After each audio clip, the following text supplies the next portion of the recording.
नारायण नारायण नारायण।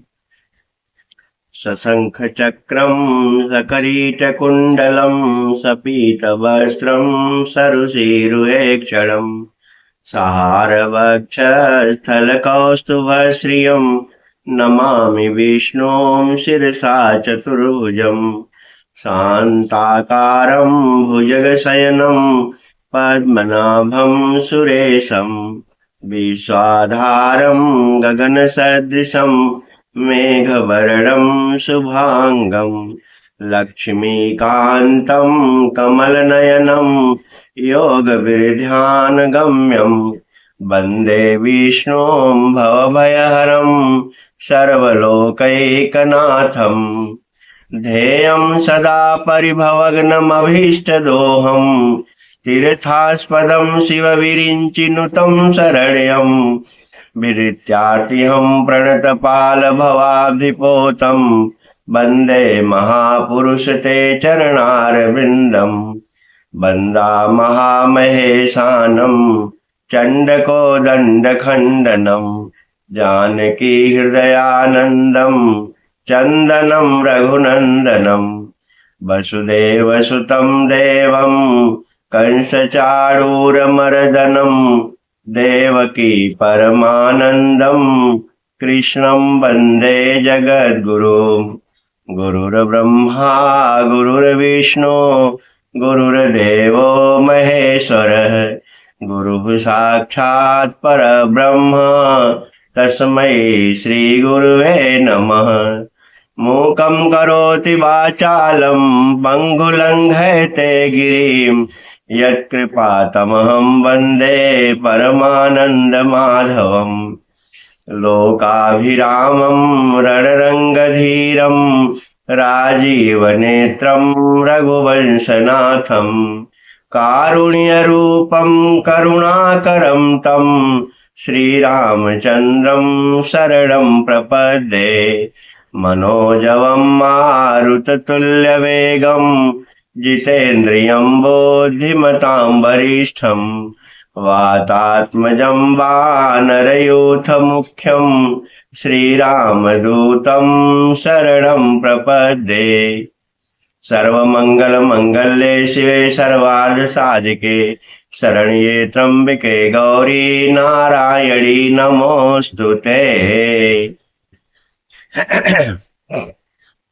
भगवान की कृपा से, भगवान की अहेतुकी कृपा से अकारण करुणा वरुणालय परमात्मा मानस में लिखा है, कबहू करी करुणा नर दे देत ईश बिनु हेत सने। भगवान कभी करुणा करता है तो नर्तन देता है, कबहू करे।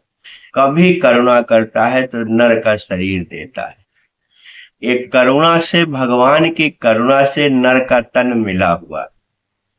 तो जब करुणा करके भगवान ने नर शरीर दिया है तो भगवान की कुछ अपेक्षा होगी कि इसको नर शरीर देकर के संसार में भेज रहा हूं। अब भगवान की कुछ अपेक्षा होगी। यद्यप भगवान अनीह है, अरूप है, अनाम है। मानस में लिखा है कि एक अनीह अरूप अनामा। वो अनीह है, बिना इच्छा का है। अरूप है, बिना नाम रूप का है। अनामा बिना नाम का है। तो कबहू कर करुणा नर देहि। लेकिन वो परमात्मा जो अनीह है, अरूप है, अनाम है, कभी करुणा करके नर्तन दिया। ऐसे नर्तन अनमोल तन को पा करके जो सब जीवों में, सब योनियों में सर्वश्रेष्ठ है, ऐसा लिखा हुआ है। क्योंकि किसी योनि के, किसी प्राणी में विवेक नहीं है। संत लोग कहते हैं हर प्राणी सब कुछ करता है जो मनुष्य भी करता है, लेकिन एक चीज वो नहीं कर पाता, वो मुस्करा नहीं पाता, प्रसन्न नहीं रहता। वो जो उसका स्वभाव वैसे ही रहता है। भगवान ने कृपा करके मनुष्य को मुस्कुराने का एक अच्छा अवसर दिया हुआ है, प्रसन्नता का एक अवसर दिया हुआ। ये नर्तन, मुस्कुराना और प्रसन्न होना कब होगा? जब हमारा चरित्र पवित्र होगा, तब होगा। जब हमारा मन निर्मल होगा, तब होगा। माने जब हमारा चरित्र निर्मल और पवित्र होगा, विमल होगा, तब हमारे अंदर प्रसन्नता आएगी। और मैंने एक दिन कहा था कि प्रसन्नता, पवित्रता, धन, प्रसन्नता बराबर परमात्मा। अगर हम पवित्र हो जाएं और हम प्रसन्न हो जाएं तो परमात्मा मेरे साथ साथ तो है ही, दिखाई भी पड़ने लगेगा। परमात्मा तो साथ में है, आवरण के नाते दिखाई नहीं पड़ता, लेकिन अगर हृदय पवित्र हो जाए, आपने बहुत देखा होगा नारायण, कुत्ता भी कहीं बैठता है तो अपनी पूंछ से जगह को साफ करके बैठता है। ऐसा आपने देखा, कोई जीव थोड़ा सफाई करके तब बैठता है। परमात्मा तुम्हारे हृदय में बैठेगा तो बिना सफाई के बैठ जाएगा? अगर चरित्र पवित्र नहीं हुआ, परमात्मा कैसे बैठेगा? देखेगा कि इसके अंदर बहुत गंदगी भरी है, मल भरा हुआ है, विक्षेप भरा हुआ है, आवरण भरा हुआ है, तो कभी नहीं बैठेगा। क्योंकि हम पंचवटी की चर्चा करने जा रहे हैं, जहां भगवान राम गीता गाए हैं। लक्ष्मण का प्रश्न है, लक्ष्मण ने प्रश्न किया है, भगवान ने गाया है। उसकी चर्चा में पहला शब्द लक्ष्मण ने कहा, एक बार प्रभु सुख आसीना, लक्ष्मण कहे बचन छलहीना। छलहीन होकर के लक्ष्मण बोला है। इसका मतलब भगवान को छलहीन ही कोई प्रश्न कर सकता है, सब नहीं कर सकते। लक्ष्मण तो भगवान ही हैं, लेकिन छलहीन का मतलब होता है कि जब हम छलहीन हो जाएंगे तो भगवान की पंचवटी में प्रवेश कर पाएंगे और पंचवटी के प्रश्न को समझ पाएंगे, नहीं तो नहीं। क्योंकि पंचवटी का प्रश्न है, पहला 5 प्रश्न लक्ष्मण ने कहा है, कहो ज्ञान विराग अरु माया।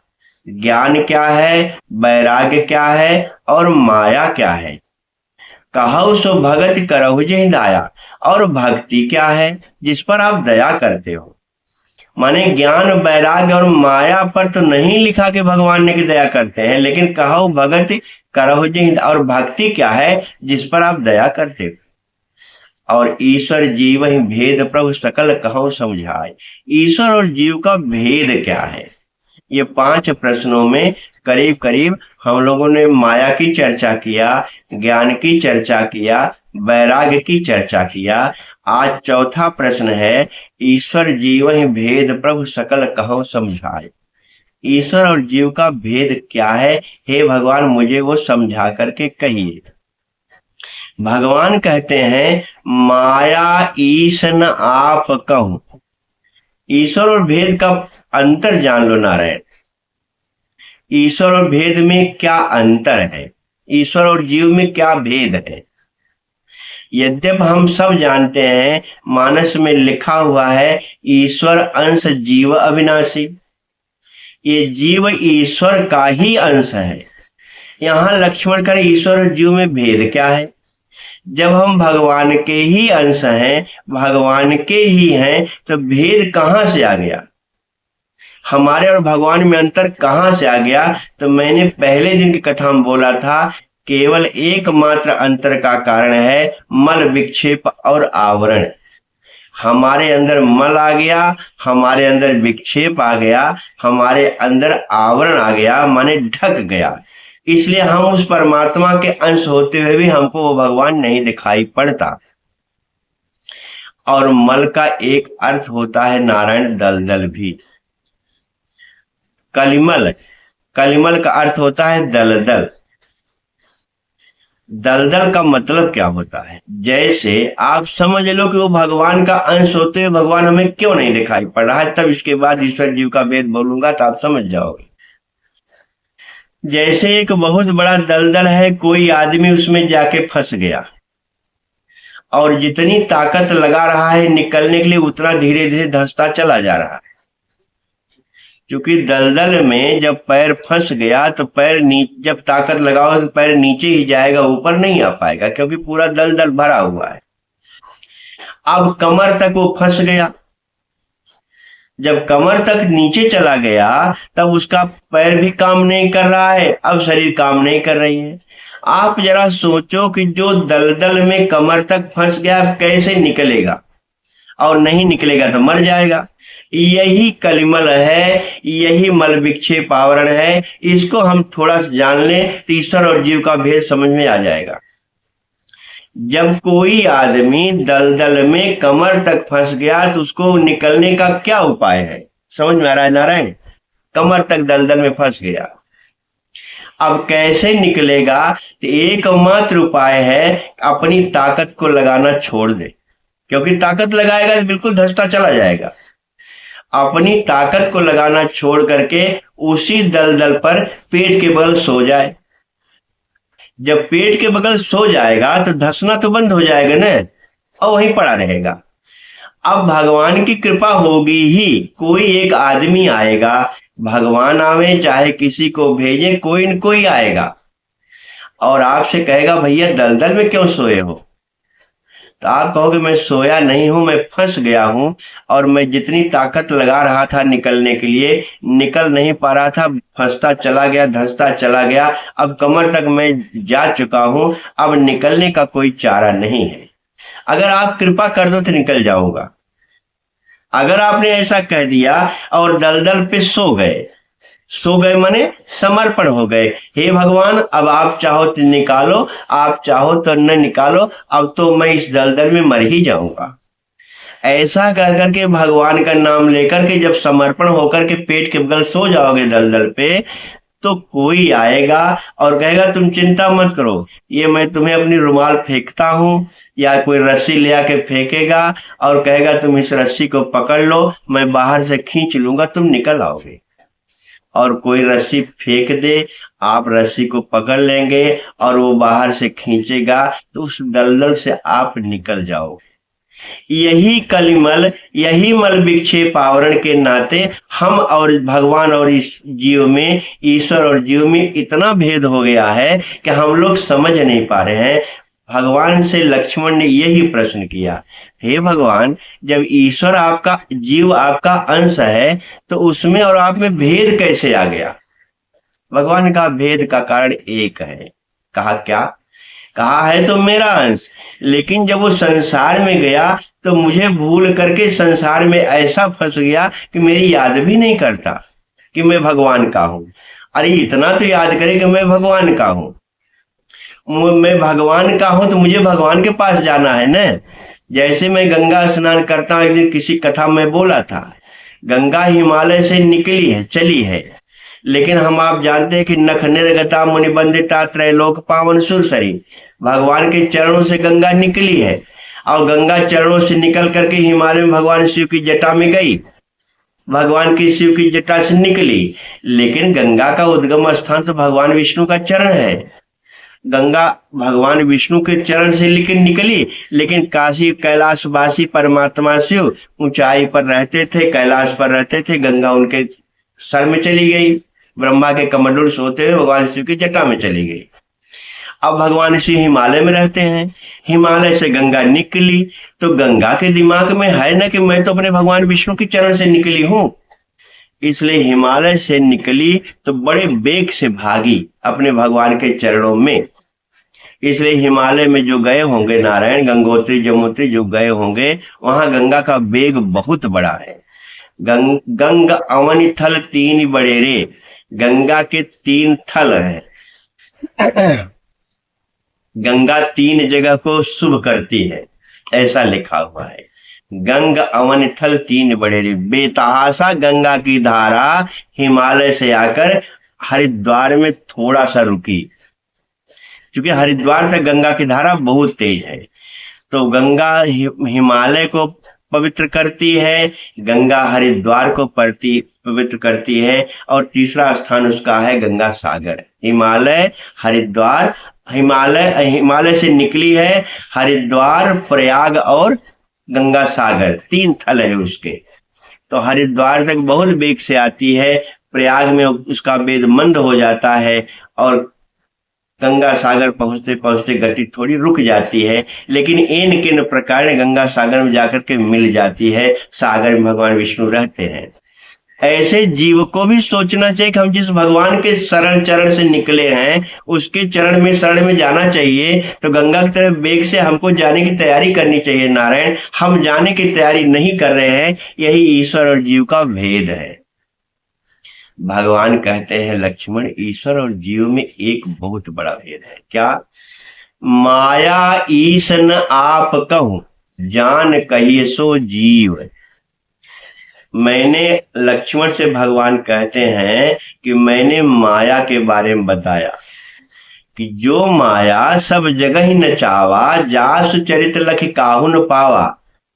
सोई प्रभु भ्रू विलास खग राजा, नाच नटी वो सही समाजा। मानस में लिखा हुआ है, नटकृत विकट, नटकृत कपट विकट खग। नट के द्वारा जो विकट नाच होती है, आपने गांव में देखा होगा, एक नट और उसका एक लड़का, जमूरा उसको कहते हैं, वो उसके साथ रहता है, ऐसा खेल खेलता है। नटकृत विकट कपट खगराया। जरा ध्यान से समझना नारायण, तब माया और ये ईश्वर जीव भेद समझ में आएगा। है तो थोड़ा पंचवटी कथा, बहुत ज्ञान की कथा है, समझना पड़ेगा। मेरे मन में आया, मुझे ये कथा अच्छी लगती है इसलिए बोल रहा हूं। नटकृत कपट, नटकृत कपट विकट खगराया। जैसे नट माने जो नाच दिखाता है गांव में आकर के, एक उसके साथ छोटा सा लड़का रहता है। आपने गांव में कभी कभी देखा होगा, खेल खिलाते खिलाते, खेल खेलते खेलते अपने उस लड़के को चाकू मारता है, कभी कभी गला काट देता है, कभी पेट में चाकू मारता है और कहता है अब लड़का मर जाएगा, जल्दी से आप लोग जाओ, जो कुछ आपके पास हो लेकर के आओ। नटकृत कपट, नट के द्वारा जो कृत हो रहा है, जो कार्य हो रहा है, वो कपट हो रहा है, झूठा हो रहा है। लेकिन हम जैसे देखने वाले उसको सही मान रहे हैं। हाँ हाँ, चाकू मार दिया है, लड़का मरा। नटकृत कपट, नटकृत विकट कपट खगराया। वो विकट होता है, चाकू मारता है, गला काटता है, लगता है कि लड़का मर जाएगा, इतना विकट होता है। लेकिन नटकृत विकट कपट खगराया, नट सेवक ही व्यापी माया। लेकिन नट का जो सेवक होता है, नट का जो जमूरा होता है, उसको वो कुछ भी माया असर नहीं करती, उसका खेल असर नहीं करता। हम लोग देखने वाले जो जानते को मरा, लेकिन नट का सेवक जो है वो नहीं जानता। वो जानता है कि मेरा मालिक नाटक कर रहा है, कपट नाटक कर रहा है। भगवान कहते हैं माया ईश न आप कहूं। जो माया को भी नहीं समझ पा रहा है, जो माया सब जगह नचावा, कपटकृत है, विकट है, लेकिन लोग समझ नहीं पा रहे हैं। क्योंकि माया, जो माया सब जगह ही नचावा, जो माया सारे संसार को नचा रही है, मानस पढ़ने वालों को जरा समझना चाहिए कि सो दासी रघुवीर कई। वो माया, जो माया संसार को नचा रही है, वो रघुवीर की दासी है। जो माया सब जगह नचावा, सारे संसार उसमें नाच रहे हैं, लोभ के नाते, काम के नाते, वासना के नाते, विषय के नाते जो नाच रहे हैं, वो माया सो दासी रघुवीर कई। वो रघुवीर की दासी है। समझे मिथ्या सो, अगर कोई ईमानदारी से समझ ले तो झूठा है। जैसे नट का विकट कपट जो होता है खेल, वो झूठा रहता है।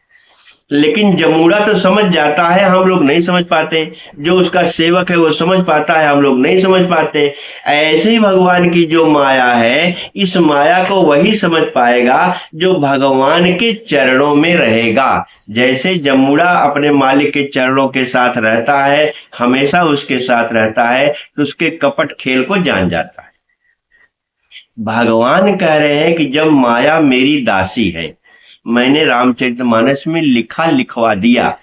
भगवान शिव ने तुलसीदास से कहा लिख दो कि सो दासी रघुबीर कई, समझे मिथ्या सो। अगर कोई ईमानदारी से समझ ले तो वो झूठी है, मिथ्या है। लेकिन छूटन राम कृपा बिन, नाथ कहूं पद रोग। लेकिन भगवान की कृपा के बिना छूटेगी नहीं।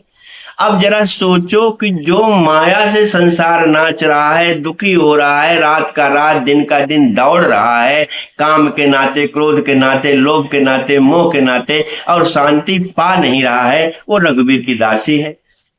और कह रहे हैं कि समझे मिथ्या सुख, समझने पर झूठी है। लेकिन ये भी कह रहे हैं कि छूटन राम कृपा बिना, राम की कृपा के बिना छूटेगी नहीं।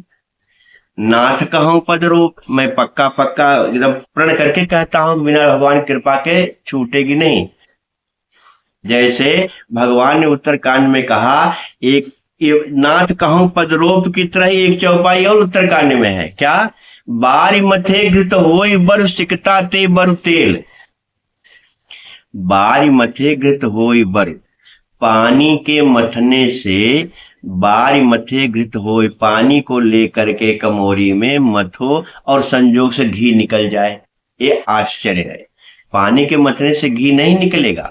मान लो निकल ही जाए, हो सकता है निकल जाए। बारी मथे घृत होए बर सिकता ते बर तेल, और बालू को लेकर के पेरने वाली चरखी में, पेरने वाली मशीन में कह दो बालू में तेल निकालो, और बालू में तेल त्रिकाल में नहीं निकलेगा, लेकिन बालू को पेरने पर तेल निकल भी जाए, हो सकता है।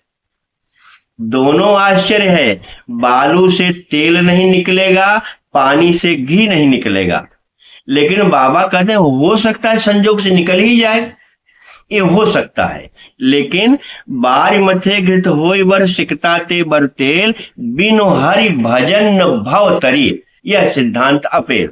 बिना भगवान के भजन की संसार सागर से पार होना एकदम मुश्किल है। अपेल माने पक्का पक्का जोर लगा के कह रहे हैं कि बिना भगवान के भजन के संसार सागर से मुक्ति नहीं मिलेगी। ऐसे यहां कह रहे हैं कि हे भैया, जो सो दासी रघुवीर कई समझे मिथ्या शोभ, छूटन राम कृपा बिन नाथ कहूं पद रोप। मैं जब एकदम प्रण करके कहता हूं कि बिना राम की कृपा की माया नहीं छूटेगी। अब राम की कृपा क्यों होगी नारायण? एक प्रश्न आया कि राम की कृपा क्यों होगी, तो मानस में ही लिखा हुआ है इसका जवाब कि मन क्रम बचन छाड़ी चतुराई।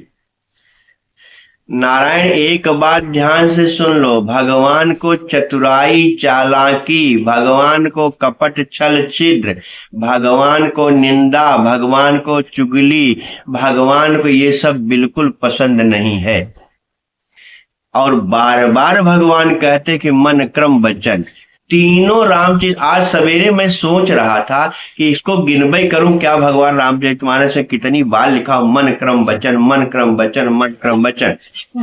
क्यों कहा होगा मन क्रम वचन?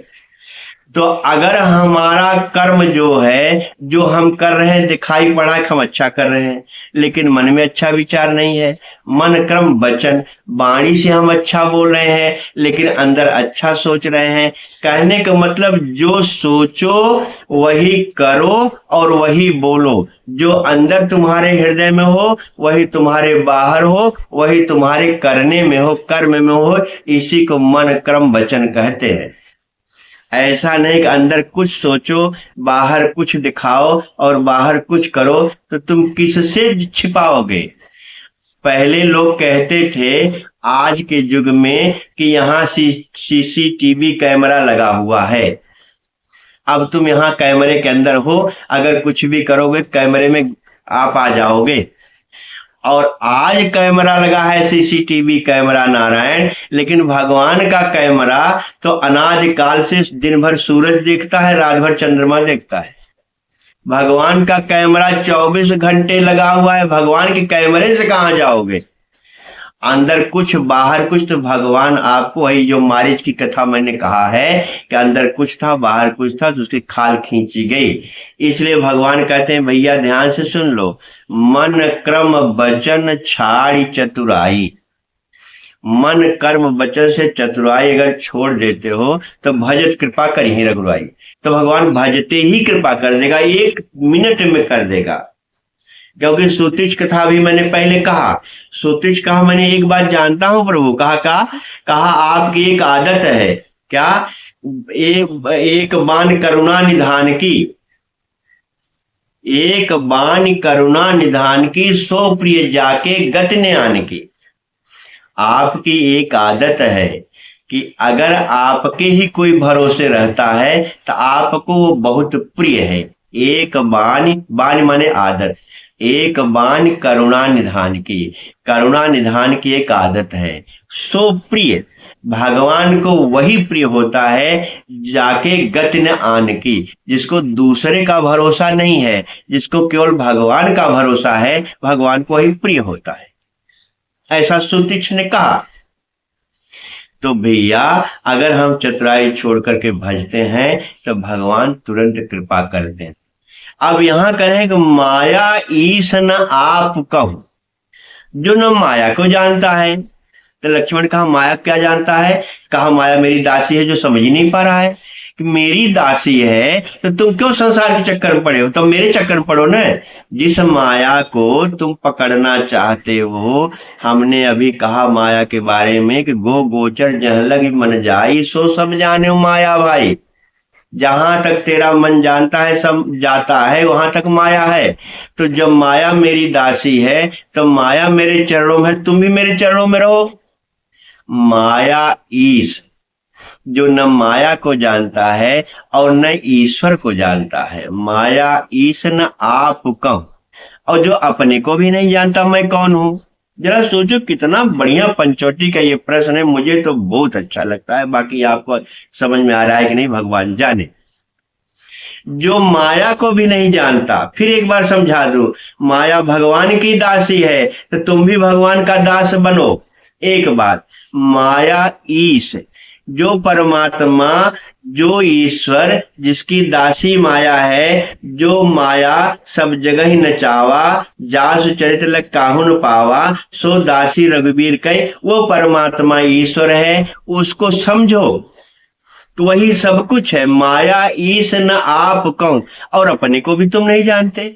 तुम अपने को मैं करने वाले हो। मैंने अभी कहा था माया के बारे में, मैं और मोर तोर तय माया, बिना मतलब का। जब ये माया भगवान की है, संसार का नियामक परमात्मा है, तो मैं करने वाले कौन हो? मैं एक बार कहीं कथा में मैं कहा था, मैं पर बोला था कि बकरी जो है 24 घंटे मैं करती रहती है। तो उसका एक पद्य लिखा हुआ है कि एक मैना पक्षी होता है और एक बकरी जानवर है। मैना ने मैं ना कहा, मैना मैना कहती है, इसका मतलब मैं नहीं हूं, मैं नहीं हूं, मैं नहीं हूं, ऐसा मैना बोलती है। मैना ने मैं ना कहा, मोल भयो 10-20, बकरी ने मैं कहा, आप कटायो शीश। मैना का तो 10-20 रुपया मोल होता है, कीमत होती है, मैना को लोग खरीदते हैं।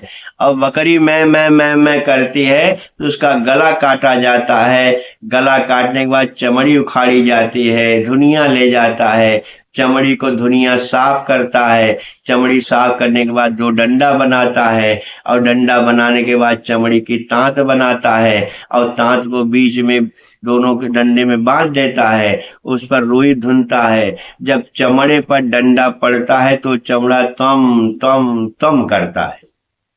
माने बकरी की खाल खींची गई, चमड़ी धुनिया ले गया, चमड़ी को साफ किया, चमड़ी को साफ करके बांधा, बांध करके जब रुई धुनने लगा तब वो चमड़ा तम तम कहता है। मैं जीते जीते कहते कहते यही दशा होगी कि बकरी की तरह खाल खींची जाएगी, खाल खींचने के बाद हड्डी कोई ले जाएगा, मांस कोई ले जाएगा, चमड़ी कोई ले जाएगा। जब चमड़ी को साफ करके उस पर डंडा पड़ेगा तब तम तम की आवाज आएगी। हे भैया, इसलिए तुम आज से कहना शुरू कर दो, मैं मत कहो। माया ईश न आप कह, जो अपने को भी नहीं जानता। गीता में लिखा हुआ है, अहंकार विमूढ़ आत्मा करता अमित मन्यते। वो अहंकारी है, वो मूढ़ आत्मा है जो कहता है मैं करता हूं, मैं करता हूं, तुम कुछ नहीं करते, अहंकार झूठा पाल करके बैठे हो। माया ईश न आप कहूं, जान कहिए सो जीव। वही जीव है जो न माया को जान पा रहा है, न ईश्वर को जान पा रहा है, न अपने को ही जान पा रहा है कि मैं कौन हूं। क्योंकि मैं भगवान का अंश, इसको भूल करके अपने को कर्तापना मान लिया है। बंध मोक्ष प्रद सर्व पर माया प्रेरक शिव। बंध मोक्ष, इसलिए वो परमात्मा जो है, माया प्रेरक जो है, जिसकी दासी माया है, वो बंधन मोक्ष, बंध मोक्ष पर सर्वपर, बंध मोक्ष और सर्वपर माया, माया बंधन मोक्ष तीनों का प्रेरक वो परमात्मा है। इसलिए हे भैया, भगवान कहना चाहते हैं कि जब बंधन का कारण, माया का कारण, मोक्ष का कारण मैं ही हूं, इसलिए तुम एक काम करो, मेरे चरण में आ जाओ, तुम सब पा जाओगे। जीव को भगवान लक्ष्मण के माध्यम से ही सब सुनाना चाहते हैं, समझाना चाहते हैं, तो मेरी शरण में आ जाओ। और यही भगवान ने गीता में कहा कि सर्वधर्मान परित्यज्य मामेकम शरणं व्रज। यही भगवान यहाँ कह भी रहे हैं। अब भगवान कहना चाहते हैं भैया कि एक तो ईश्वर जीव का भेद हम लोग समझ गए। पांचवा प्रश्न है भक्ति। कहो ज्ञान विराग और माया, कहो सो भगत करो ये दाया। भक्ति तो चौथा प्रश्न था, लेकिन भगवान पांचवें पर बोल रहे हैं। माया तीसरा प्रश्न था, लेकिन माया को पहले बोले थे। ये क्रम भगवान ने जानबूझ करके बदला है कि जो माया जान लेगा वो ज्ञान जान जाएगा, वो वैराग्य जान जाएगा, ईश्वर जीव का भेद जान जाएगा, तब वो भक्तिमय हो जाएगा। इसलिए पांचवें पर भक्ति बोल रहे हैं भगवान। भगवान कह रहे हैं भैया, भगत के बारे में आप सुनो। भगत की साधन कहूं बखानी। भक्ति का साधन मैं बखान कहता हूं, क्योंकि भगत तात अनुपम सुख मूला। भक्ति अनुपम है, भक्ति का साधन अनुपम है।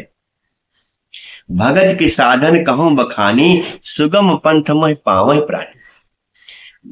भक्ति का साधन इतना सुगम है, इतना सरल है, मैं बखान कर कहता हूं सारे प्राणी मुझे पा सकते हैं। भगत की साधन कहूं बखानी, सुगम पंथ में पावहि प्राणी।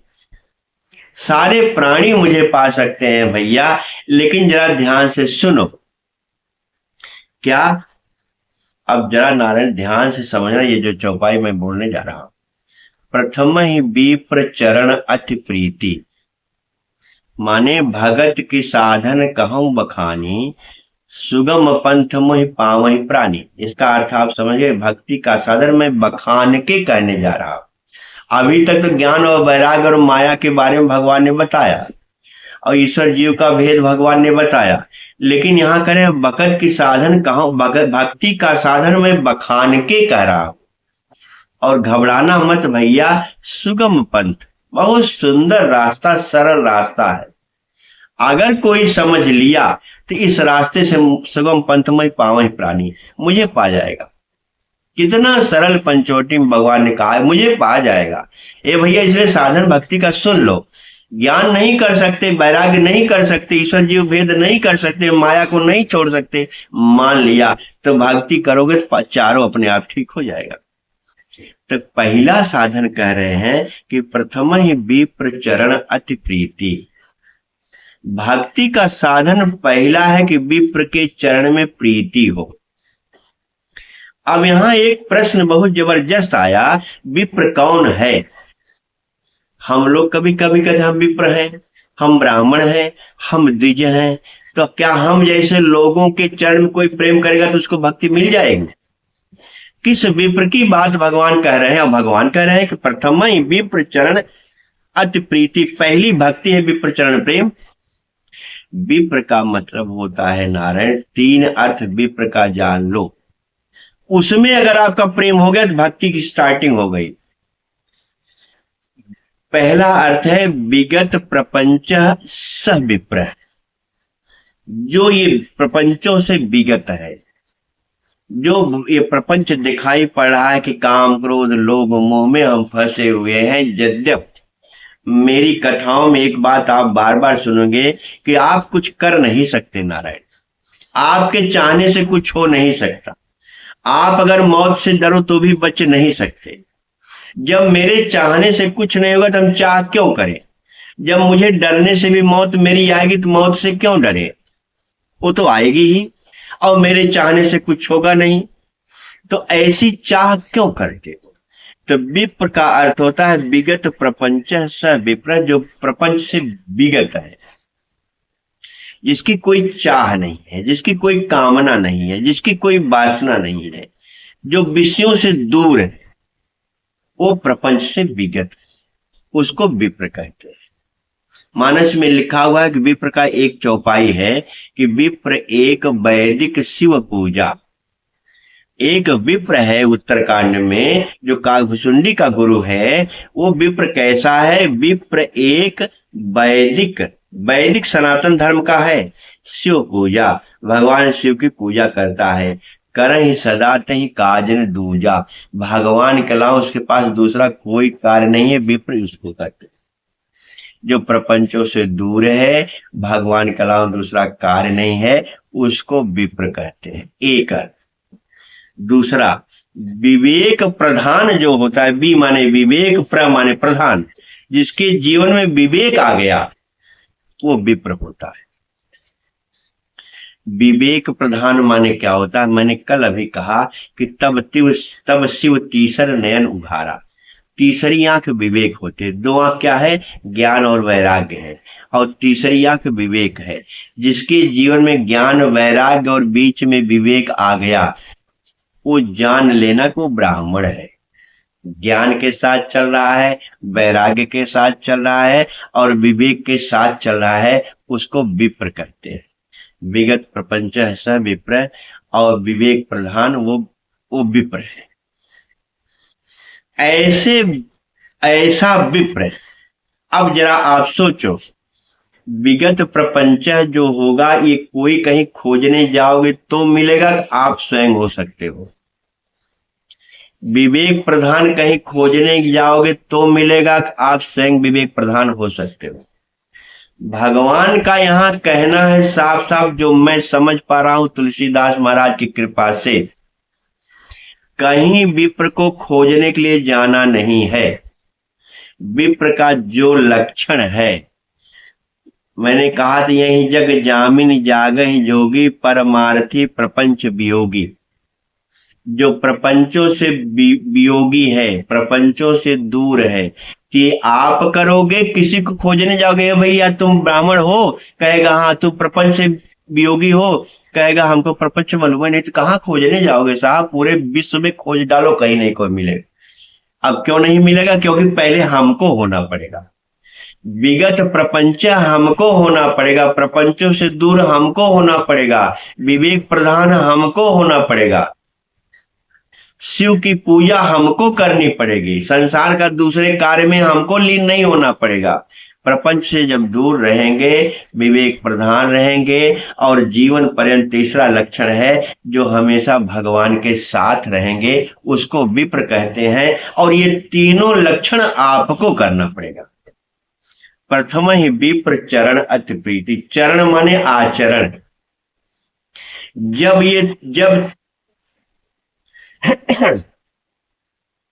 जब तीनों आचरण आपके अंदर आ जाएगा, विवेक प्रधान हो जाओगे,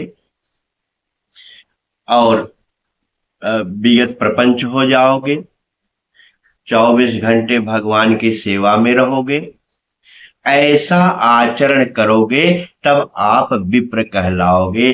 भगवान का कहना है प्रथम ही विप्र चरण, माने पहले तुम विप्र का आचरण करो। सुगम पंथ महि पावहि प्राणी, आप ही को करना है नारायण, दूसरे को नहीं खोजना है कि मंदिर में जाकर के भैया तू ब्राह्मण हल दक्षिणा देख चला है, ये सब नहीं।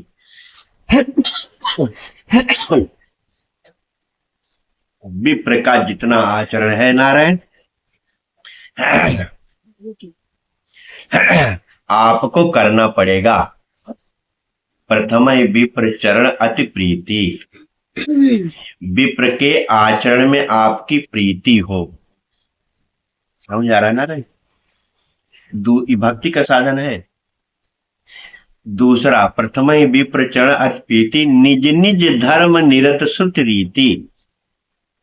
जो अपने अपने धर्म में प्रेम के साथ रहता। अब ध्यान समझना, कहीं दूसरी जगह नहीं जाना है। जो अपने अपने धर्म में प्रेम के साथ, रीति के साथ, निज निज धर्म निरत रहता है, दूसरा लक्षण सुगम पंथ है, अपने धर्म में रहना सुगम पंथ है। स्वधर्मे निधर्म श्रेय, अपना धर्म में मर जाना भी ठीक है, दूसरे पर धर्मो भयावह गीता में लिखा हुआ है। माने जो अपने धर्म में रहता है, जो धार्मिक होता है, धर्मशील होता है, नित नित धर्म निरत श्रुति रीति वेद के अनुसार चलता है, और विप्र का जो मैंने 3 लक्षण बताया वो आचरण करता है, भगवान कहते हैं पहला लक्षण भक्ति का ये है। प्रथम ही विप्र चरण अति प्रीति, निज निज धर्म निरत श्रुति रीति। श्रुति रीति माने वेद के अनुसार, जो वेद में जो शास्त्रों में हमारा कहा गया है कि भैया झूठ नहीं बोलना चाहिए, चोरी नहीं करनी चाहिए, निंदा नहीं करनी चाहिए, निंदा नहीं सुननी चाहिए, किसी की चुगली नहीं करनी चाहिए, ईमानदारी का जीवन जीना चाहिए, छल कपट नहीं करना चाहिए, यही हमारा धर्म है, यही हमारा वेद कहता है। जो ऐसे चलता है और जो प्रपंचों से विगत रहता है, जो विवेक प्रधान होता है, विप्रेक वैदिक शिव पूजा करे सदा तेहि काज न दूजा, जिसके जीवन में भगवान के अलावा दूसरा कार्य नहीं है, ऐसा जो जीवन जीता है भक्ति को पाने का पहला लक्षण है। एक चौपाई में भगवान ने इतनी बात कही है जो मुझे आज बोलना था। अब दूसरा लक्षण सुगम पंथ, भगवान करे सुगम पंथ आप ही को करना है। मैं 2 बार 3 बार 10 बार कहूंगा, कहीं खोजना नहीं है। भगवान कहते हैं भैया अब क्या होगा, अब जरा सोचो, साफ साफ लिखा हुआ है कि जब हम प्रथम ही विप्र का आचरण करेंगे, विगत प्रधान विवेक प्रधान विगत प्रपंच ऐसा सब हो जाएंगे और श्रुति के अनुसार करेंगे, अपने अपने धर्मों में रहेंगे, तब क्या होगा, कैसे जानोगे कि हम विप्र हो गए। विप्र होना समझना भी आप ही को थर्मामीटर लिखा हुआ है। मैं बहुत बार बोला हूं मानस में कि हर कर्मों को करने का थर्मामीटर बना हुआ है कि आप पहचान लो मैं ऐसा हूं कि नहीं। भगवान कहते हैं पहली लाइन समझने के बाद, तेहि कर फल पुण्य विषय विरागा। अब नारायण समझो, अगर प्रथम ही विप्र चरण अति प्रीति, निज निज धर्म निरत श्रुति रीति हो गया, तो तेहि कर फल पुण्य विषय विरागा। अब इसमें कहीं लग रहा है किसी खोजने जाओगे, ब्राह्मण को किसी विप्र को खोजने जाओगे, उसका फल यही होगा कि विषयों से वैराग्य होगा। और विषयों पर मैं कल भी बोला, कई बार बोला, काम क्रोध लोभ मोह मद मत्सर जितने भी हैं, तेहि कर फल पुण्य विषय विरागा।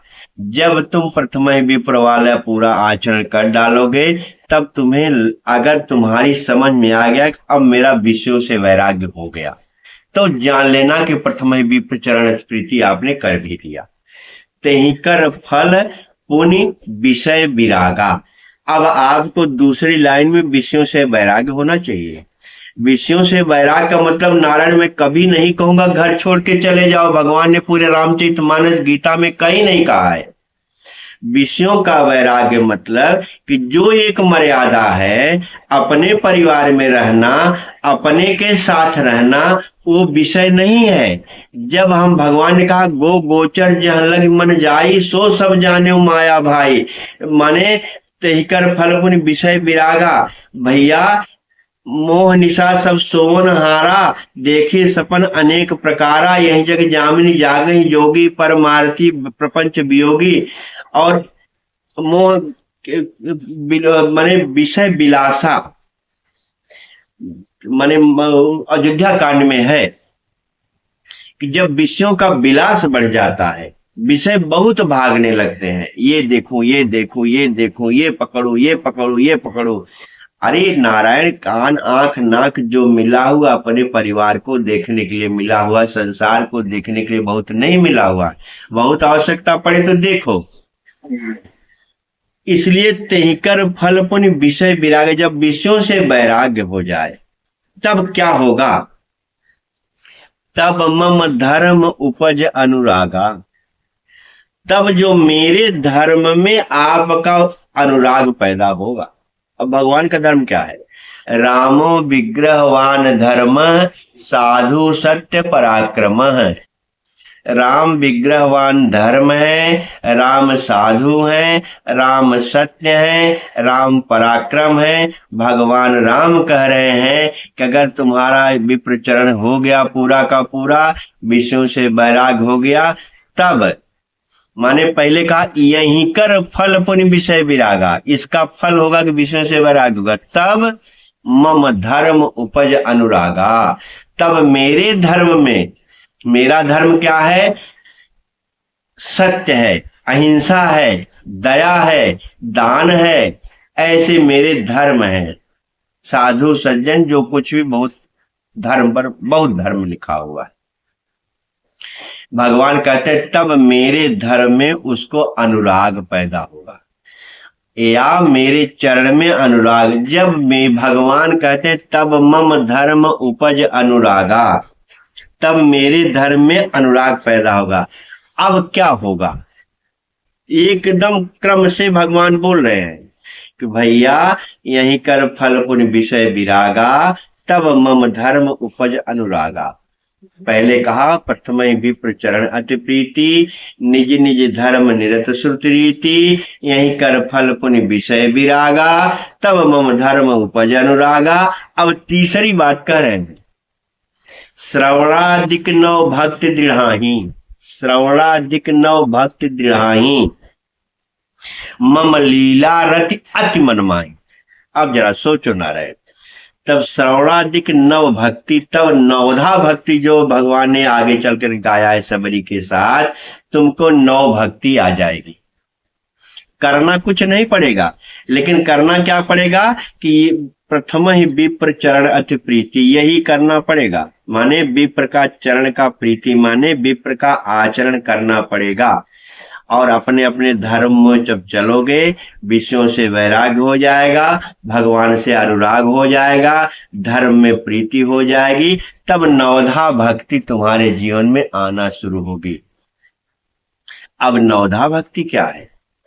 अब देखो, राम का प्रसंग यहाँ लक्ष्मण से हो रहा है, और राम ने ही सीता सबरी से भी कहा है। भगवान ने सबरी से कहा कि हे सबरी, नवधा भगत कहूं तो ही पाही, सावधान सुन धर्म मन माही। अब जरा सोचो नारायण, जिस भक्ति से भगवान मिलते हैं, जो मुनि लोग जतन करते करते बहुत जन्मों तक जतन करने के बाद जिस भक्ति को पाते हैं, जन्म जन्म मुनि जतन कराही, जो जन्म जन्म जतन करने के बाद मुनि लोग राम को पाते हैं, उसी राम को सबरी पा चुकी है। राम सबरी के सामने खड़े हैं, और राम ही सबरी से कहे कि नवधा भगत कहूं तो ही पाही, सावधान सुन धर्म मन माही। है सबरी, सावधान होकर के सुनो और मन में धारण करो। अब यहां आपको नहीं लगता कि सबरी को नवधा भक्ति सुनने की क्या आवश्यकता है? लक्ष्मण को प्रथम विप्र चरण अति प्रीति सुनने की क्या आवश्यकता है? निज निज धर्म निरत रीति करने की क्या आवश्यकता है? तो एकर फल पुण्य विषय विरागा लक्ष्मण को सुनने की आवश्यकता है? वो तो भाई के साथ 14 साल के घर छोड़ चले गए, वो तो विषयों से वैराग उनका हाई है, वो तो वैराग के आचार्य ही है। किसके लिए कहा जा रहा है मानस? तो हमारे आपके लिए कहा जा रहा है। सबरी के लिए नवधा भक्ति नहीं है। और भगवान कह रहे अगर नवधा भक्ति तुम्हारे अंदर दृढ़ हो गई तो जान लेना कि प्रथम विप्र चरण अति प्रीति हो गया, विषयों से वैराग्य भी हो गया। तो भगवान कह रहे हैं कि हे सबरी, सावधान होकर के सुनो, नवधा भगत कहूं तो ही पाही, सावधान सुन धर्म मन माही। मुझे एक चौपाई बहुत अच्छी लगी, जब भगवान जहां ये बात कहते हैं कि सुन धर्म मन माही, सुनो और मन में धारण करो। हे भैया, कथा तो हो रही है, कथा होने के बाद सुन तो रहे हैं आप, लेकिन अगर मन में धारण नहीं किया और मन में धारण नहीं करके आचरण नहीं किया तो कथा के सुनने से क्या फायदा ना रहे। भगवान हाथ जोड़ के कह रहे हैं कि नवदा श्रवणा भक्ति कर रहे हैं न, और भागवत में श्रवणा भक्ति है। 9 प्रकार की भक्ति भागवत में भी है, 9 प्रकार की भक्ति मानस में भी है। प्रहलाद के चर्चा में, प्रहलाद के विषय में 9 प्रकार की भक्ति। श्रवणा भक्ति माने क्या होता है? श्रवण, पहली भक्ति श्रवण ही है। श्रवणम कीर्तनम स्मरणम विष्णु पाद सेवनम सख्यम अर्चनम वंदे आत्मनिवेदनम, ऐसा भगवान प्रहलाद ने कहा है। यहाँ भगवान कह रहे श्रवणा भक्ति सुनो, और पहली भक्ति श्रवण है। और मैंने एक दिन कहा था कान को दोनों को मिला के सामने रखो, चित्र बना दो तो हृदय हो जाता है। कान के माध्यम से मैं सुनते हैं नारायण, तो श्रवण के माध्यम से सुनते हैं। भगवान का सुन धर मन माही, मन में धारण भी करो। क्या? प्रथम भगति संतन कर संगा, पहली भक्ति है संतों का संग। यहाँ भगवान कह रहे हैं प्रथम ही विप्र चरण अति प्रीति, वहां कह रहे हैं प्रथम भगत संतन कर संगा। जरा ध्यान से समझो नारायण, क्योंकि बहुत अच्छा लग रहा है। यहाँ लक्ष्मण से भगवान कह रहे हैं कि विप्र के चरण में प्रीति। तो मैंने विप्र बता दिया कि विवेक प्रधान हो, प्रपंच से दूर हो, और भगवान की पूजा में दिन रात लगा रहे। ऐसे 3 आचरण जिसके होते हैं उसको विप्र कहते हैं। ऐसा आचरण करने वाला विप्र है। आप करो, आप भी विप्र हो, कहीं जाना नहीं है। यहाँ सबरी से भगवान कह रहे हैं कि प्रथम भगत संतन कर संगा, पहली भक्ति है संतों का संग। संत कौन है नारायण? मैं बहुत बोलता हूं, जानबूझ करके बोलता हूं। आप संत जान लेना, कपड़ा पहनने वाला पीला कपड़ा पहन के आ गया संत नहीं है, जटा राख लिया संत नहीं है, चंदन लगा लिया संत नहीं है, घर द्वार छोड़ करके घूम रहा है संत नहीं है। संत का लक्षण भगवान ने मानस में लिखा हुआ है, साधु का लक्षण भगवान ने मानस में लिखा है, सज्जन का लक्षण भगवान ने मानस में लिखा है, सन्यासी का लक्षण मानस में लिखा हुआ है, और चारों का लक्षण गीता में भी लिखा हुआ है। सन्यासी चूंकि लास्ट होता है। अभी हम लोग संत का लक्षण देखना। संत का लक्षण किसी में मत देखने जाना। फिर एक बार कथा शुरू करने के पहले, लक्षण शुरू करने पहले आप बता, अपने में उतारना है। अगर आपके अंदर ये हो गया तो आप भी संत हो। क्या? भगवान ने 2 जगह संत का लक्षण कहा है, जो सबरीश कहने जा रहे हैं। प्रथम भगत संतन कर संगा। तो मान लो सबरी ने हमारे आपके लिए पूछा, भैया हे राम संत कौन है? भगवान ने कहा सबरी तुम्हारे पहले हमसे 2 लोगों ने और पूछा था। कहा कौन कौन? कहा भरत ने पूछा था और नारद ने पूछा था, दोनों को मैंने बताया है, तुमको भी बता रहा हूं। ऐसे तुम्हारे माध्यम से लोग जाने कि ऐसे लोगों के साथ रहो या ऐसा बन जाओ। क्या लक्षण है? भगवान से सबरी ने पूछा। भगवान का संत के लक्षण में एक चौपाई, सुनो चौपाई तो बहुत है, एक कर लो बहुत है। क्या? भगवान से नारद ने प्रश्न किया, हे नारद। नारद ने कहा हे भगवान मुझे संतन का लक्षण रघुवीरा, हमको संतन का लक्षण बताओ। भगवान ने कहा सुनो संतन के लक्षण, संतन का गुण मैं तुमसे बता रहा हूं, जिनते मैं उनके बस रहा हूं। मैं संतों के बस में रहता हूं। मैंने एक दिन कथा में बोला था, आम भक्ताधीनो परत, मैं भक्त के अधीन हूं, मैं कुछ नहीं कर सकता। मेरा संत जो कह देता है मैं कर देता हूं। एक बात मेरी विश्वास करके मान लेना नारायण, कि भगवान कहते हैं जो मैं नहीं कर सकता वो मेरा भक्त कर सकता है। अगर मेरा भक्त कह दे कि इस आदमी को जिला दो, तो मैं मरे हुए आदमी को जिला देता हूं। मैं नहीं जिला सकता, लेकिन मेरा भक्त कह दे तो मैं जिला सकता हूं।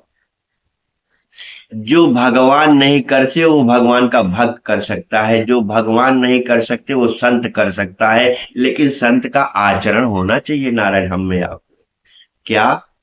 नारद से भगवान ने कहा कि जिनते मैं उनके बस रहूं, मैं संतों के बस में रहता हूं।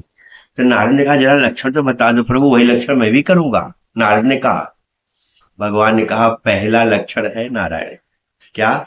खट विकार जित अनघ अकामा, जो 6 विकारों को जीत लिया है तो बड़ा मुश्किल नारायण, लेकिन है बहुत सरल।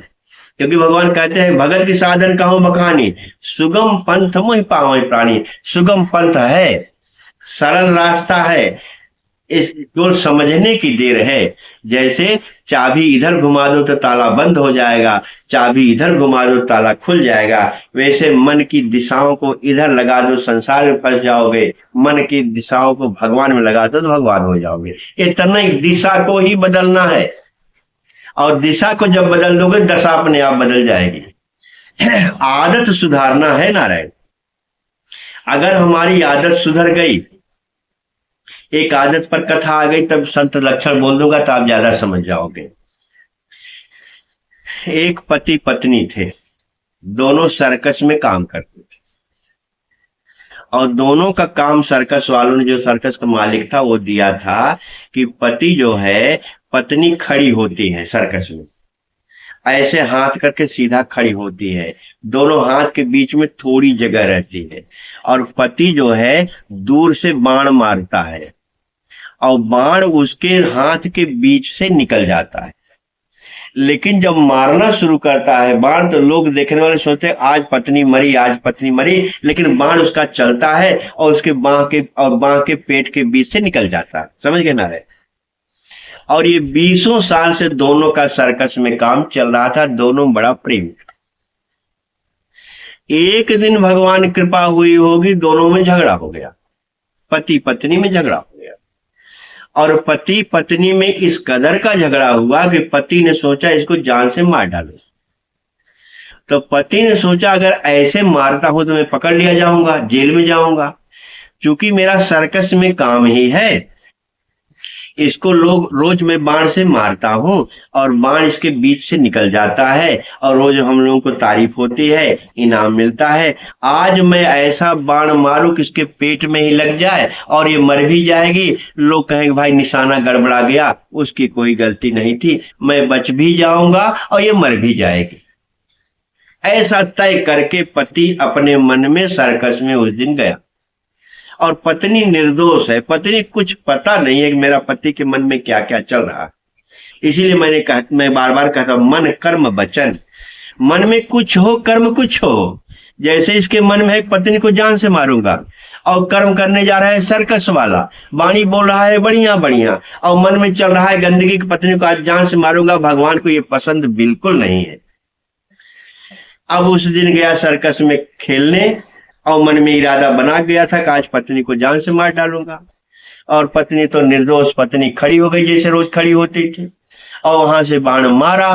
अब लोग हल्ला करते थे मरी पत्नी, बाण बीच से निकल जाता था, लेकिन उस दिन तो मारने के इरादे से आया था। उस दिन भी बाण मारा, और संजोग से बाण फिर जैसे निकलता था बीच से निकल गया, पत्नी को टच नहीं किया। एक कई बार का खेल था, अब क्या करें, पत्नी बच गई।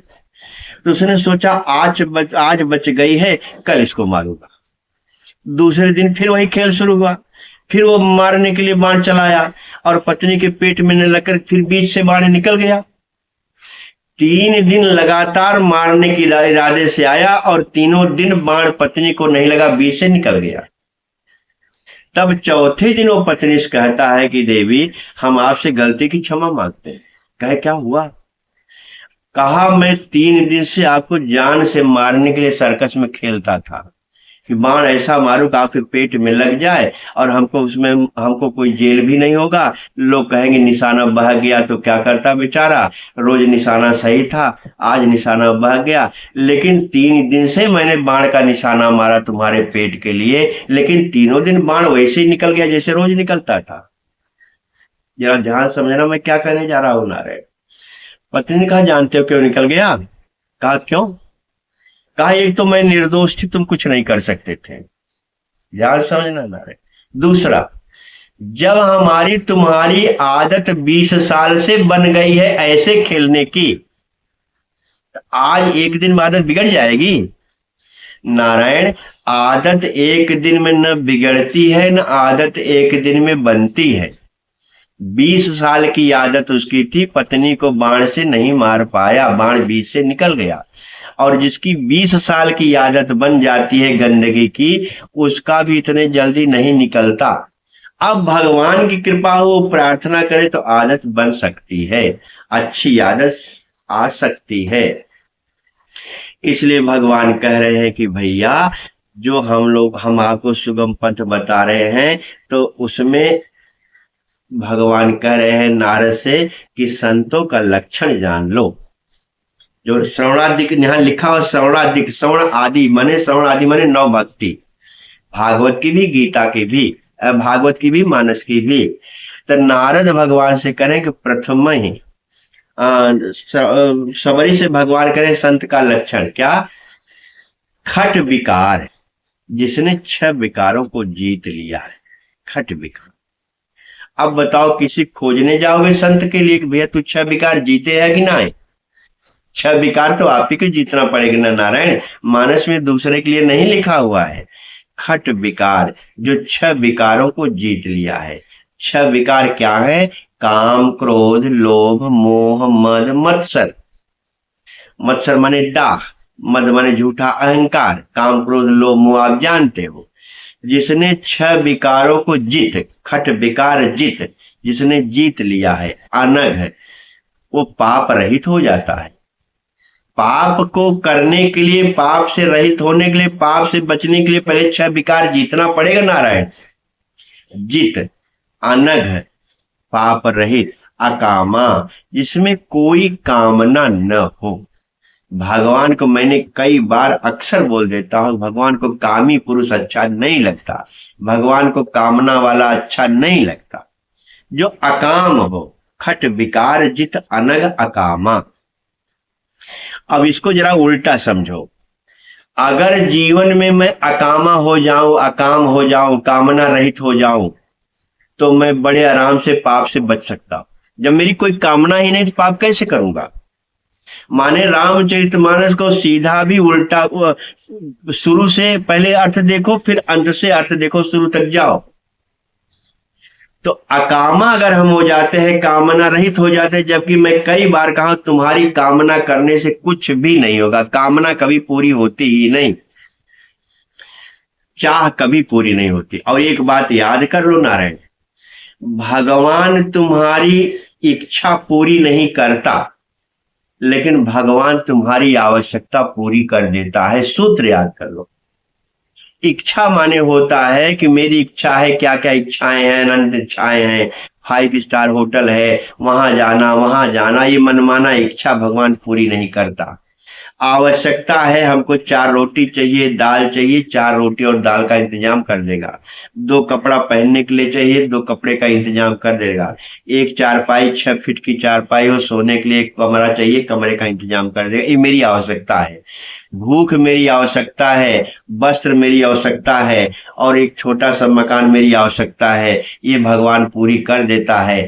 और जो इच्छा होती है भगवान पूरी नहीं करता। इसलिए मानस में या हर जगह लिखा है भगवान इच्छा नहीं पूरी करता, आवश्यकता पूरी कर देता है। और इच्छा पर एक मुझे पद याद आ गया, चाह पर। मैं कभी गाया था कि नहीं, आज फिर गा दूं। चाह जान लो।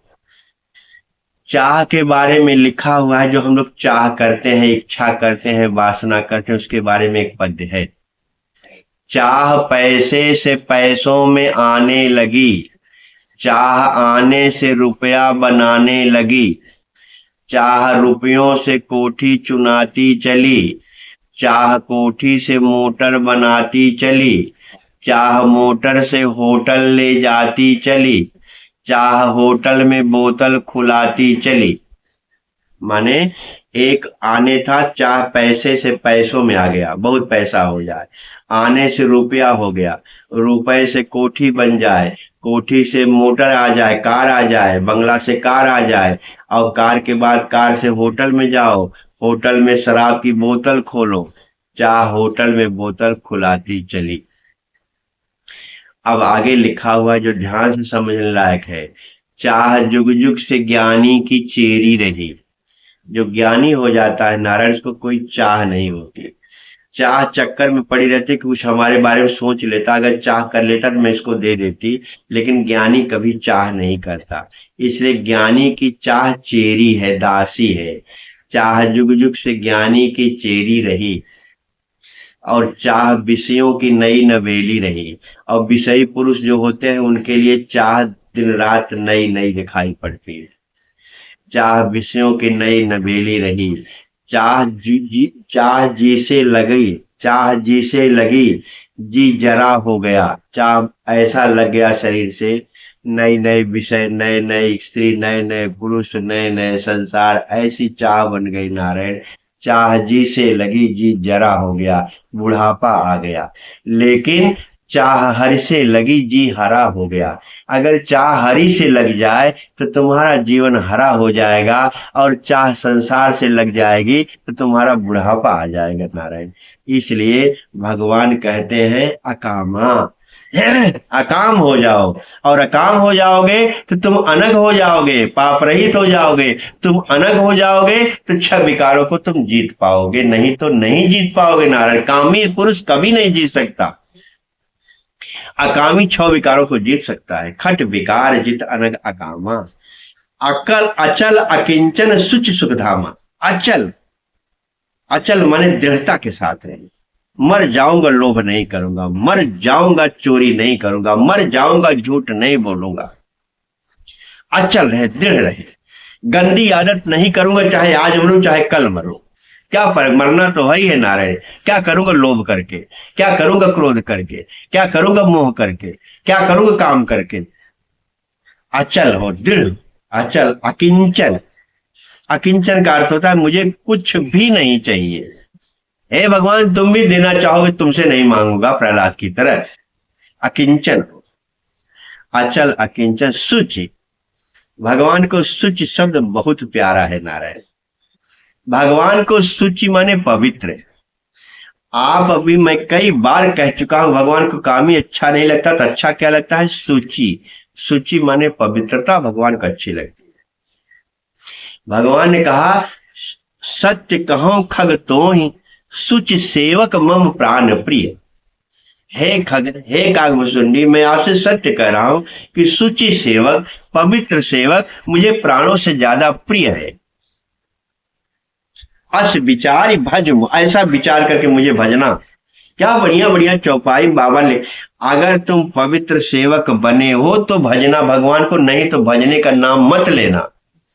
सत्य कहूं खग तो, मैं तुमसे सत्य कहता हूं कि सुच सेवक मम प्राण प्रिय, जो पवित्र सेवक है मुझे प्राणों के समान प्रिय है।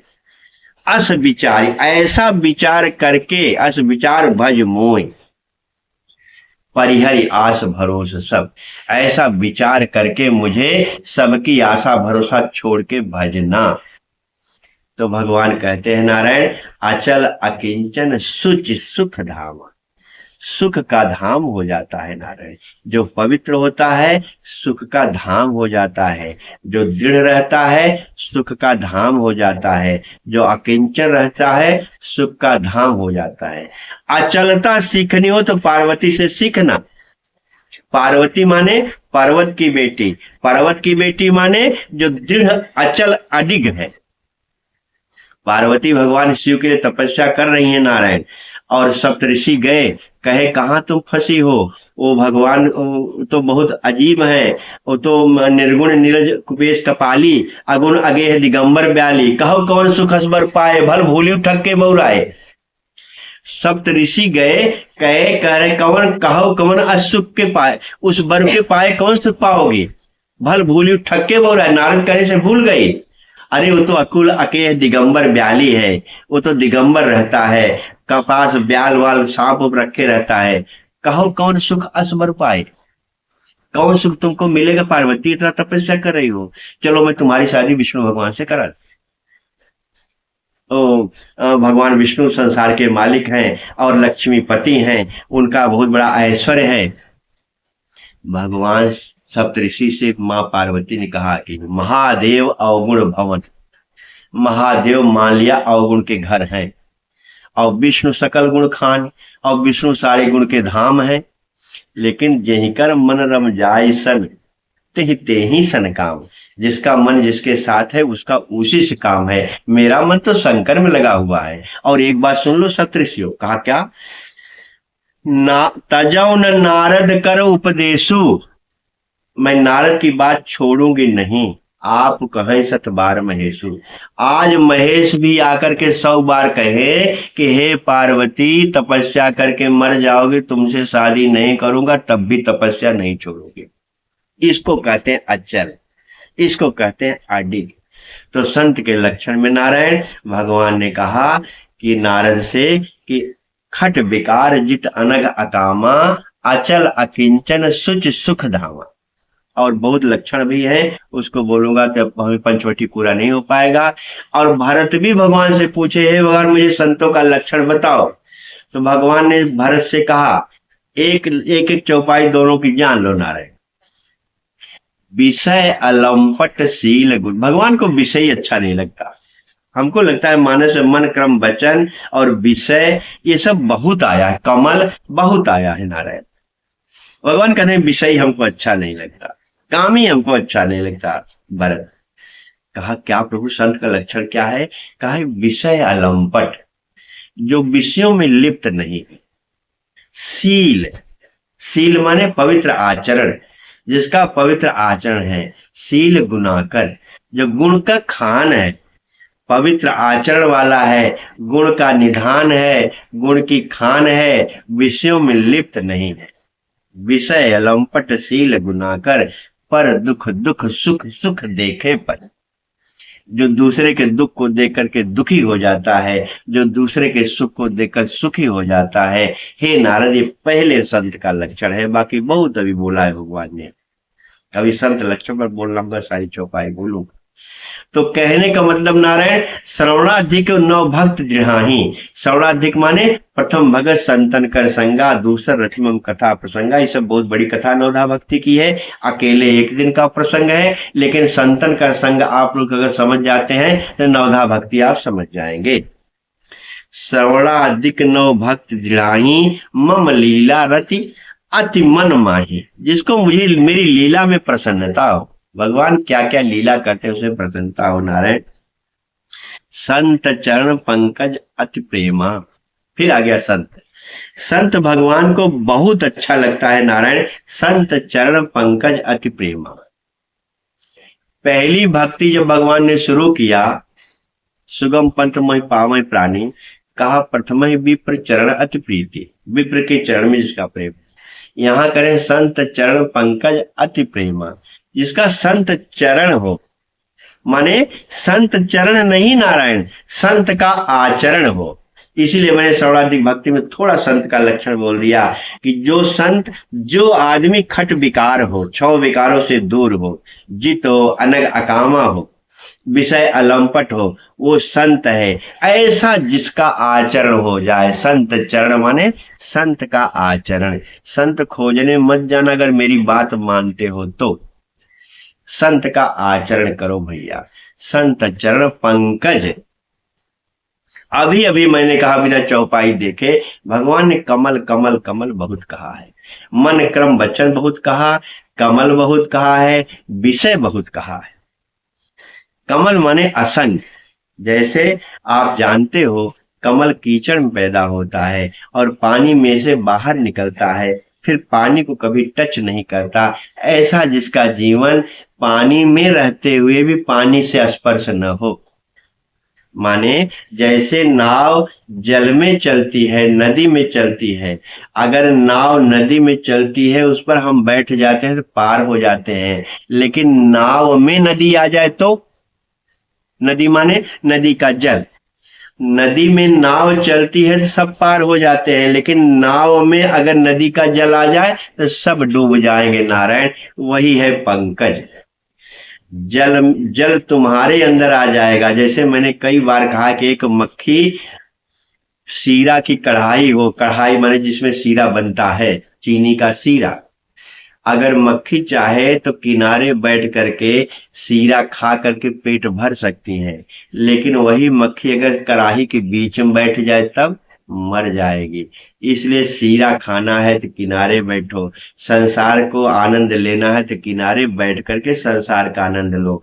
नदी में नाव की तरह रहो, कमल की तरह रहो, आनंद से असंग भाव से रहो, आसक्ति भाव से रहो। इसी कहते हैं संत का आचरण। संत चरण पंकज अति प्रेमा। जिसको अति प्रेम है इस आचरण से। कौन आचरण? संत का आचरण। कौन संत? खट विकारजित अनग अकामा, अचल अकिंचन सुख धामा। कौन संत आचरण?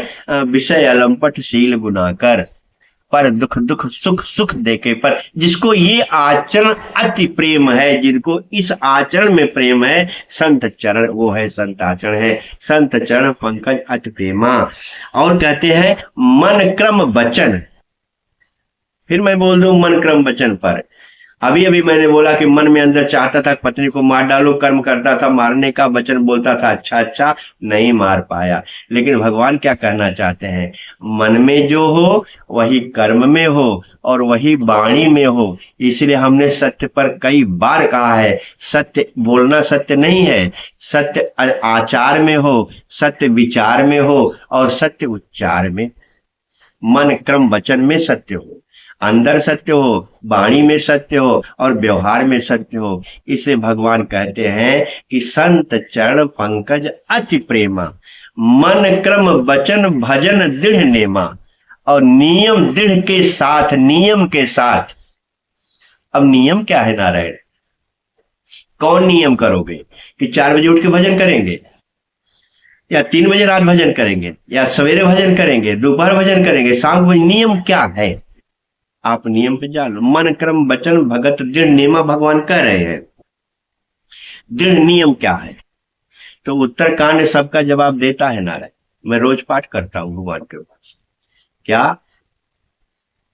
विश्वास कर सब आस पर, यह तो मैं बहुत बोला हूं, लेकिन नियम पर आज बोल रहा हूं।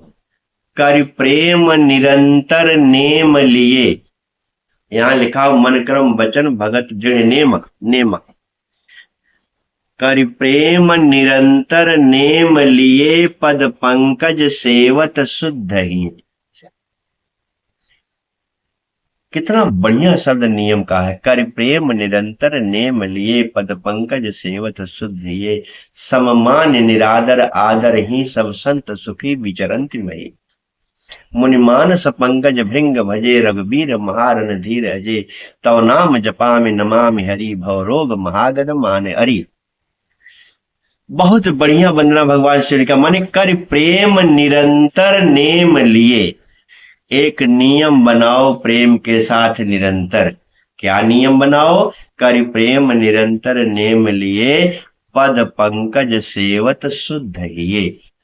शुद्ध ये माने अपना हृदय को शुद्ध करो।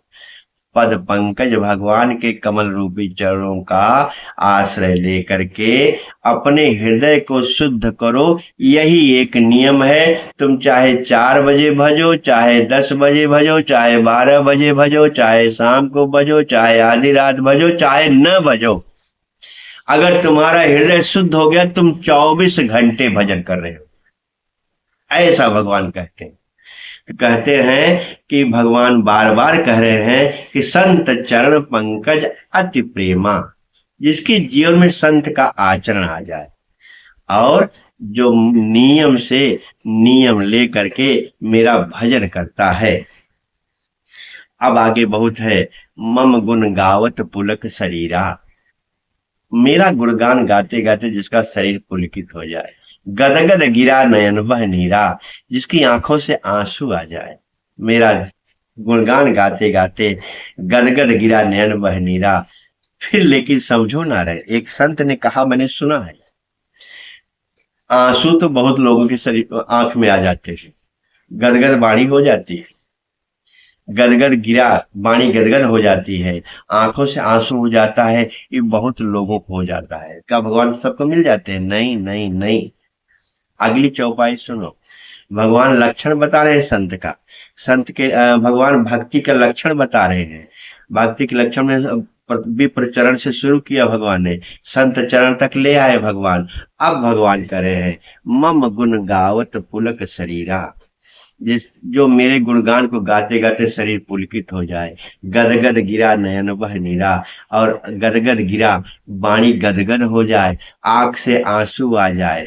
लेकिन ये सब हो जाए नारायण, अंतिम में भगवान कह रहे हैं काम आदि मद दंभ न जाके। फिर वही काम आ जाएगा, खट विकार जित अनघ काम। काम आदि मद दंभ न जाके, तात निरंतर बस मैं ताके। जिसको काम आदि मद दंभ नहीं है, उसके हे तात निरंतर मैं बस में रहता हूं। काम ही भगवान को पसंद, साफ साफ करे काम आदि। काम आदि माने काम क्रोध लोभ मोह मद मत, छौ आदि माने छौ। मद दंभ न जाके, तात निरंतर बस। हे भैया लक्ष्मण, निरंतर मैं उसके बस में रहता हूं, कहीं खोजना नहीं है। नारायण जो संत लक्षण भक्त लक्षण भगवान भक्ति के बारे में बोल रहे हैं, एक दोहा और बोल दो, समय हो गया है? 1 घंटा 20 मिनट। हाँ, एक एक दोहा और बोल दो। अब भगवान, ये दोहा मुझे बहुत अच्छा लगता है, इसलिए इसको बोल करके फिर आगे को भगवान की कृपा। अब हम लोगों ने सुन लिया नारायण की भगवान कह रहे हैं कि भक्ति का लक्षण क्या है। भगवान ने कहा भक्ति का लक्षण भैया सुगम पंथ, मुझ सुगम पंथ है। सुगम पंथ में मैं एक बार रिपीट और कर दूं, मुझे अच्छा लग रहा है, आपको ध्यान में आ जाए। विप्र का आचरण हो, संत के चरण, संत का आचरण हो, भाग विषयों से वैराग्य हो, नवधा भक्ति हो, जैसा जैसा मैंने कहा। अब भगवान अंतिम निचोड़ बताने जा रहे हैं, क्या? भजन करम वचन कर्म मन मोर गति। वचन कर्म मन मोर गति, कितना बढ़िया सरल है नारायण। वचन कर्म मन मोर गति, जो मन से कर्म से वचन से मन मोर गति, जिसको मेरा ही भरोसा है, भजन करहि निष्काम। जो निष्काम भाव से भजन करता। अब आपको मेरी बात का विश्वास हो जाना चाहिए कि भगवान को काम ही अच्छा नहीं लगता, भगवान को निष्काम अच्छा लगता है। भगवान करे वचन कर्म मन मोर गति, भजन करहि निष्काम। जो निष्काम भाव से भजन करता है, मन कर्म वचन से निष्काम भाव से मेरा भजन करता है, तिनके हृदय कमल मम। उसके हृदय में कमल की तरह है। कमल माने जैसे कमल जल में रहता है, जल से टच नहीं करता। जैसे नाव में पानी आएगा तो नाव डूब जाएगी, नाव लेकिन पानी में तैरती है। भगवान कहते हैं तिनके हृदय कमल मह, उनके हृदय में कमल की तरह करो सदा विश्राम। 24 घंटे विश्राम करता हूं नारायण। अब भगवान सदा शब्द लिखा हुआ है, अगर भगवान को सदा अपने हृदय में विश्राम कराना चाहते हो तो प्रथम है विप्रचरण अति प्रीति से, विषय वैराग्य से, नवधा भक्ति से, संत के आचरण से ऐसा व्यवहार करोगे, अपने अपने धर्मों में चलोगे, तो भगवान कहते हैं सदा विश्राम। वचन कर्म मन मोर गति, जिसको मेरा वचन कर्म मन वचन से मेरा भरोसा है और निष्काम भाव से भजन करता है, उसके हृदय में सदा विश्राम करता हूं। ऐसा परमात्मा सुगम रीति से पंचवटी में लक्ष्मण से 5 जो प्रश्न था, ज्ञान क्या है, वैराग्य क्या है और भक्ति क्या है, ईश्वर जीव भेद क्या है, माया क्या है, 5 का प्रश्न भगवान ने जवाब दे दिया। एकदम भगवान राम और लक्ष्मण आनंद में ज्ञान की बातें, वैराग की बातें, भक्ति की बातें चर्चा हो रही हैं। इतने में नारायण सुपुरखा का प्रवेश होता है।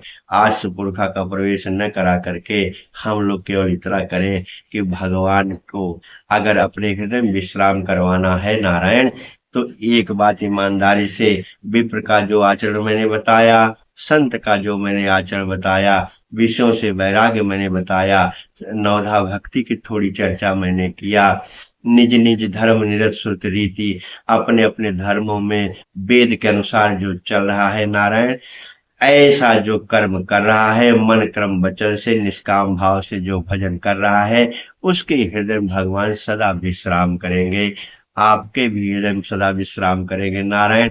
अगर ईमानदारी से, बहुत गई थोड़ी रही थोड़ी भी अब जाए, मैंने कल इसके बारे में बोला था नारायण। इसलिए जो बचा खुचा दिन है, कहाँ प्रपंचों में फंसे हो, कहाँ संसार में फंसे हो, तुम्हारे करने से कुछ होने जाने वाला नहीं है। जो परमात्मा की इच्छा होगी होगा। आनंद के साथ भगवान का बन जाओ, भगवान का हो जाओ। एक पत्नी का हाथ पति पकड़ता है नारायण अग्नि के सामने। एक पत्नी का हाथ पति पकड़ता है, ईमानदारी के साथ जीवन निर्वाह करने का संकल्प लेता है अग्नि के सामने और ध्रुव तारा के सामने। एक पत्नी का हाथ पति पकड़ करके पूरे जीवन निर्वाह करने की सामर्थ्य रखता है, सामर्थ्य करता है, जो भी जैसे है करता ही है। अपना हाथ अपने जगत पति को पकड़वा दोगे नारायण, तो तुम भी वैसे ही निश्चिंत हो जाओगे जैसे पतिव्रता पत्नी अपने घर में आनंद के साथ निश्चिंत रहती है। पति कहाँ से कैसे अपना ले आता है, भोजन बनता है, खाते हैं। वैसे जब तुम भगवान के हो जाओगे, सेवक सुत पति मातु भरोसे, रहि असोच बने प्रभु से। हे नारायण, सेवक जब भगवान का बन जाओगे, सुत की तरह, बालक का माँ का सुत की तरह हो जाओगे, तो असोच हो जाओगे। बने प्रभु पोसे, भगवान आपको बढ़िया पोस करके, बढ़िया खिला करके, बढ़िया पिला करके, बढ़िया सुला देगा नारायण। अगर तुम अपना अहंकार करोगे तो गोविंद जाने क्या होगा। भगवान का बन जाओ, भगवान का हो जाओ। हमारे गुरु जी कहते थे, वीरेंद्र, तुम्हें माता च पिता त्वमेव, त्वमेव बंधुश्च सखा त्वमेव, त्वमेव विद्या द्रविड़म त्वमेव, त्वमेव सर्वम मम। हे हरि, तुम ही मेरे सब कुछ हो। हे हरि, तुम चाहो तो उबारो, तुम चाहो तो उठा लो, तुम चाहो तो गिरा दो। ये भी तेरा कर्म है, ये भी तेरा कर्म है। हम है खुशी उसी में जिसमें तेरी रजा है। इधर भी वाह वाह है, उधर भी वाह वाह है। इसलिए नारायण, पंचवटी कथा में मूल बात केवल इतने है, निष्काम भाव से भजन करते हुए, मन क्रम वचन से दूसरे का भरोसा छोड़ करके भगवान का हो जाओ। आनंद ही आनंद है। सियावर रामचंद्र की जय। हरे कृष्ण कृष्ण कृष्ण हरे हरे, हरे राम राम राम हरे हरे। हरे कृष्ण कृष्ण कृष्ण हरे हरे, हरे राम राम राम हरे हरे। हरे कृष्ण कृष्ण कृष्ण हरे हरे, हरे राम राम राम हरे हरे। अपनी शुद्धि के लिए, कोई त्रुटि हो उसकी शुद्धि के लिए, कहने में कोई गलती हो, सुनने में कोई भाव गंदा हो, जो भी हो, जैसे भी हो, कहते सुनते गलती हो, इसलिए इस मंत्र का 3 बार उच्चारण करेंगे तो भगवान कृपा से दुर्गति तो नहीं होगी, सद्गति ही होगी। हरे नमः, हरे नमः, हरे नमः। चलिए।